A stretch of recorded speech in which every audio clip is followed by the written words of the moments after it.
నేను చదువుతూ నేను ఎన్నో సినిమాలు చేశాను, 50+ సినిమాల్లో ఫైటర్గా చేశాను. ప్రెజెంట్ వారణాసిలో ఫైటర్గా చేశాను.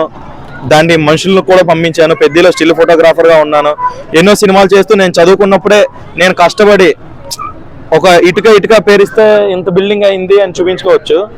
సో నేను ఇన్ని ఇటుకలు పేర్చాను, ఇంకా ఆ రూఫ్ అనేది నేను వేస్తున్నాను.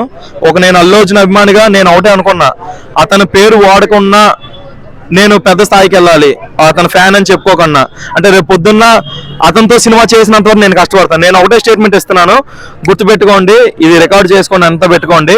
అల్లు అర్జున్ గారితో సినిమా తీసినంత వరకు నేను కష్టపడుతూనే ఉంటాను.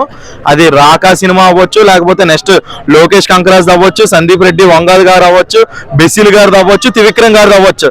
లైనప్ మొత్తం చెప్పేసాను వరుసగా, ఎందుకంటే అభిమానం కాబట్టి మినిమం ఉంటుంది. కొత్త స్టేట్మెంట్ ఇచ్చారు కదా.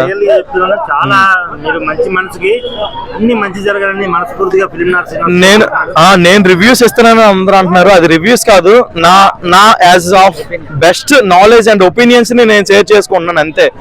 నాకు రివ్యూ ఇస్తే నీకు ఎంత ఇస్తున్నారు అనేది కాదు, నా మనసుకు నచ్చింది నేను చేసుకుంటున్నాను.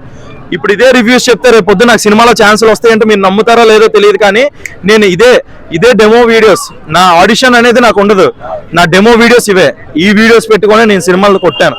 ఇప్పుడు కూడా అదే చెప్తున్నాను, ఈ వీడియో చూసి కూడా ఏదో సినిమా కొట్టేస్తాను నేను. ఎందుకంటే నిన్న శర్వానంద్ గారికి నేను క్వశ్చన్లు అడిగాను. ఒక కామన్ మ్యాన్ క్వశ్చన్లు అలాగా ఒక హీరోకి అడుగుతాడు.